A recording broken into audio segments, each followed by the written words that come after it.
What's going on, everybody? Welcome back to JBuck Studios, your home for reviews, reactions, and of course, ridiculousness. And I'm gonna be honest, I haven't done this in a while, so it's gonna be rusty and you're gonna like it. But we're jumping over to Hulu to check out the second season, season 2 of a show that came out, I think, last year. I absolutely loved it. Solar Opposites, Season 2. A family of aliens from a better world must take refuge in middle America as they disagree on whether Earth is awful or awesome once again. So is Solar Opposites everything that you love from the first season put into Season 2? Let's find out. But before I get into my thoughts, let me know what you thought of Solar Opposites Season 1, Season 2. Have you seen them both? Are you intrigued? Do you love Rick and Morty? I want to know in the comments down below. Now, let's get into some of the good. So, Solar Opposites Season 2. I mean, honestly, Season 2 is Season 1... Season 2. I mean, it's pretty much the same thing, but you're getting more. You're getting more of these characters, you're getting more of the shenanigans, you're getting some playbacks into the first season, carrying over into the second season. I mean, I don't know what else you can really ask for, because again, if you remember from what I said during Season 1, or the review for Season 1, I absolutely loved it. It was my brand of humor, it was my brand of shenanigans, and it's very fun, the characters that you get in this show of Terry, Jesse, Corvo, Yumulac.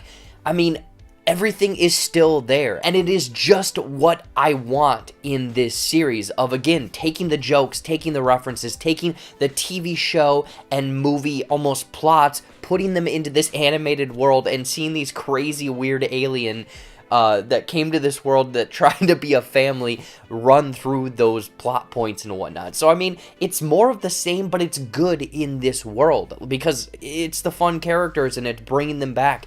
But I will say I liked what they did by playing into some of the things that were set up in the first season or certain episodes and them really expanding on them, or a character coming back and seeing how that character had changed from the first season into this season. So it was fun to see those familiar faces and whatnot. But I think the thing that really worked the best for myself, and I kind of touched on it a little bit, is the jokes and the references. The jokes in this series, Season 1, Season 2, are exactly my kind of humor, of almost saying this really obscure random reference in the middle of a conversation, but not sticking to it. It's almost like a steamroller. You go over the joke and keep going, but if you catch it, that is the fun part of this season. And Season 2, again, has those jokes that I was laughing out loud at least once per episode. So, I mean, this does have the comedy, this does have the jokes, it has the laughs, and the references.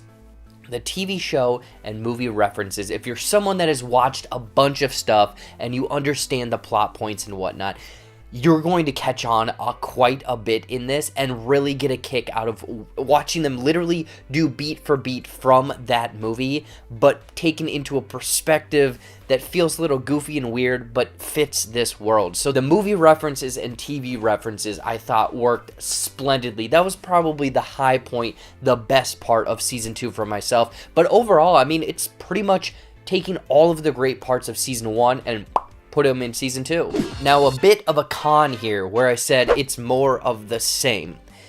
I said it worked, it was perfect. Maybe I'm being a little contradictory to myself, but there are certain bits of the more of the same that I thought got a little old, didn't work. I wanted them to expand out a little bit. I wanted them to potentially evolve, and maybe it was the characters. I wanted to see this family maybe become more acclimated to Earth and kind of evolve as a family, maybe show growth in their own characters, which I think you do see a little bit here in Season 2 from the beginning to the end, but I just feel like we got more of just, hey, it's the same characters from Season 1, along with other kind of, I guess, subplots of this series, like them essentially carrying out their mission, why they came to Earth in the first place. I thought we would get further into that, but they don't. Which again, it's fun, it's goofy, it's watching these shenanigans of these aliens, especially since I think they got renewed for Seasons 3 and 4. Someone correct me in the comments. So, I mean, they have plenty of time to really flesh these characters out a little bit more, and that is the thing that I was wary about, but also I'm like, okay, I'll let it go. Was a certain subplot, the wall. That's all I'm going to say, is that was one of the best parts of season 1, of little bits and pieces in each episode, and then we got a full cinematic episode of these characters in the wall. And they touch on it again quite a bit here, but the one episode that is like the main episode of The Wall fell really flat, did not work for myself, and I think it's because they have more of a story to tell, which I'll give them the benefit of the doubt. I'll give them the benefit of the doubt, but it did feel like it hit very subpar for myself from maybe the expectations of what season 1 had put into my head.